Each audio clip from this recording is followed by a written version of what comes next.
মুদির দোকানে এখানে তো ওই আগের যা দাম একই আছে। তেল তো 1 লিটার হচ্ছে 175 টাকা, 2 লিটার হচ্ছে 350 টাকা।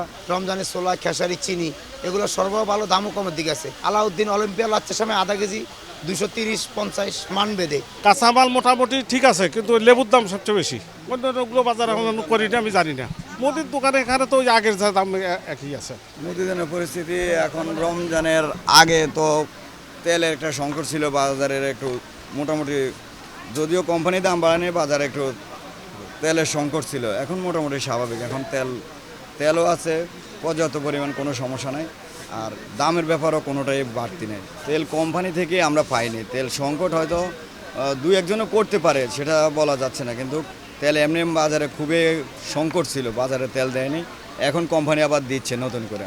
চাউলের দামটা একটু বাড়তি, প্রতি কেজিতে 5 টাকা 6 টাকা বাড়ছে কেজিতে। আগে যেটা কিনা ছিল মনে করেন আপনার 75 টাকা, এখন ওটা কিনা পড়ে 80 টাকা 81 টাকা। ওগুলা মোটামুটি আগের রেটে আছে, 50 টাকা কমছে, বাড়ে নাই। চিনিও দাম কমছে, চিনি আমরা আগে 125 টাকা বিক্রি করতাম, এখন 120 টাকা বিক্রি করি। তেল তো আমরা তো বোতলজাত বিক্রি করি। 1 লিটার হচ্ছে 175 টাকা, 2 লিটার হচ্ছে 350 টাকা, 5 লিটার হচ্ছে 850 টাকা। ওগুলো আগের মতোই স্বাভাবিক আছে। 65 টাকা ডাবলি। আবার ওই যে ছোলা হচ্ছে 100 টাকা, 105 টাকা, 110 টাকা, একটু ক্যাটাগরি আছে মোটামুটি ভিন্ন। হ্যাঁ, তেলের সরবরাহ ভালো। 4-5টা কোম্পানি তেল দিত, এখন 2-3টা কোম্পানি তেল দিচ্ছে, আগের দামে আছে। 1 লিটার 175, 2 লিটার 350, 5 লিটার 850। রমজানের ছোলা, খেসারি, চিনি এগুলো সরবরাহ ভালো, দামও কমের দিকে আছে। যে ছোলা ছিল 105 টাকা, এখন 100 টাকা। খেসারি ডাল ছিল আপনার 120, এখন 110। চিনি 120 টাকা, লাল চিনি 140 টাকা, সরবরাহ ভালো। সেমাই, যাতে সামনে ঈদ, সেমাই পলাশ চালের চাহিদা বাড়বে, দামও স্থিতিশীল আছে। 200 গ্রাম বর্ণফুল সেমাই গেছে বারো ছিল 45, এবারও 45। 200 গ্রাম কুলসুম সেমাই গেছে বারো 45 ছিল, এবারও 45। আলাউদ্দিন অলিম্পিয়া লাচ্ছের সময় আধা কেজি 230-50 মান বেঁধে।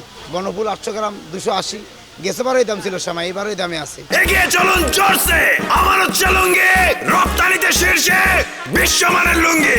ক্রেতারা একটু বেশি আছে এখন, দেখা যাচ্ছে সামনে ঈদ, বেচা কিনে এখন আমাদের একটু ভালো হইব, আরও ভালো হইব সামনের দিকে। মালের সরবরাহ যদি ভালো থাকে, বেচা কিনেও ভালো থাকবে, দাম বাড়ার সম্ভাবনা খুবই কম। আর সরবরাহ যদি কম থাকে তাহলে দাম বাড়বে। যে কোনো প্রোডাক্ট সরবরাহ কমা দিলে দাম বাড়বে, সরবরাহ ঠিক থাকলে দাম বাড়বে না।